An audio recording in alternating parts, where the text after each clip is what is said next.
तंत्रज्ञानाचा वापर करून शेतीसाठी नेहमीच उत्पन्न वाढीसाठी पर्वणी ठरलेले कृषी प्रदर्शन यावर्षी 16 ते 20 तारखेदरम्यान होणार आहे. आपल्यासोबत ॲग्रिकल्चर डेव्हलपमेंटचे प्रमुख राजेंद्र दादा पवार आहेत. दादा काय सांगाल? 16 ते 20 दरम्यान हे प्रदर्शन होत आहे. कोणाकोणाची उपस्थिती राहणार, कशा पद्धतीने? या प्रदर्शनाचं उद्घाटन एक दिवस आधी केलं जाईल, परंतु शेतकऱ्यांना हे प्रदर्शन खुलं आहे ते 16 तारखेला सकाळी सुरू केलं जाईल. तर यासाठी या संस्थेचे अध्यक्ष जे आहेत पवार साहेबांच्या अध्यक्षतेखाली कार्यक्रम होईल. त्यानंतर आपले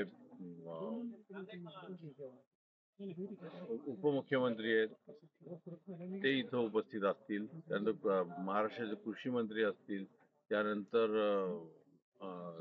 पशुसंवर्धन खात्याचे जे मंत्री त्या स्वतः उपस्थित असतील आणि त्याचबरोबर क्रीडा मंत्री इथं उपस्थित असतील. दादा यावर्षी 10वे वर्ष आहे. कशा पद्धती काय नाविन्यपूर्ण असणार आहे यावर्षी शेतकऱ्यांना? प्रत्येक वर्षी आपण काहीतरी नाविन्य इथं मांडत आलेलो आहे आणि शेतकऱ्यांच्या ज्या मागण्या असतात किंवा जसं जग बदलत चाललंय त्यासाठी आपण हे प्रदर्शन करतो. कारण हे प्रदर्शन जे आहे ते इतर प्रदर्शनासारखं नाही. इतर प्रदर्शनात फक्त स्टॉल असतात.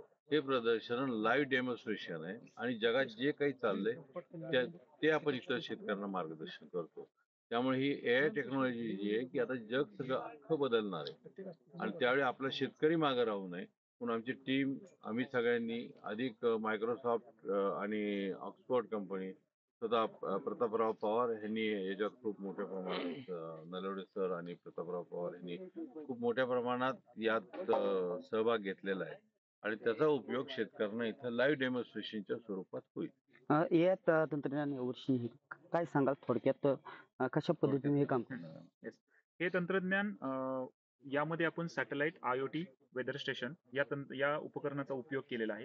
हे आपण खूप नाविन्यपूर्ण टेक्नॉलॉजी आहे आणि याचा उपयोग आपण स्वतः शेतात केलेला लाईव्ह केलेला हा दाखवणार आहोत.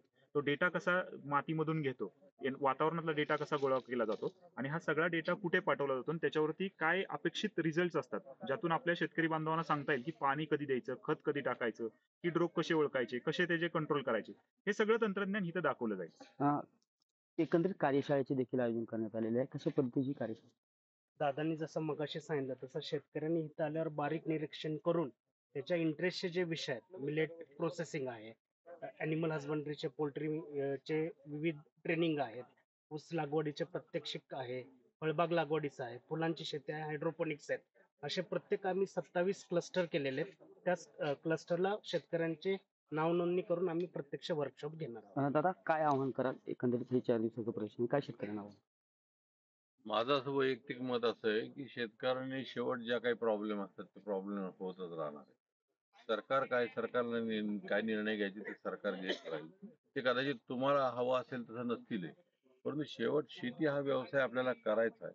तर तो परवडण्यासाठी ह्या नवीन नवीन टेक्नॉलॉजीचा आपण मदत घेऊन आपण आपल्या संसाराला किंवा आपल्या शेतीत कशी प्रगती करता येईल ही करून घेणं गरजेचं आहे. नक्कीच हे होते ॲग्रिकल्चर डेव्हलपमेंटचे प्रमुख. येणाऱ्या 16 ते 20 तारखेदरम्यान हे प्रदर्शन होत आहे आणि राज्यभरातून सलग 10व्या वर्षी मोठ्या प्रमाणात शेतकरी हे प्रदर्शन पाहण्यासाठी येणार आहे आणि 16 ते 20 दरम्यान नक्कीच शेतकऱ्यांसाठी ही तंत्रज्ञान आधारित शेतीसाठी आणि उत्पादन वाढीसाठी नक्कीच हे प्रदर्शन हे पर्वणी ठरणार आहे. कॅमेरा पर्सन विकीसह मी दीपक कापरे, TV9 मराठी, बारामती.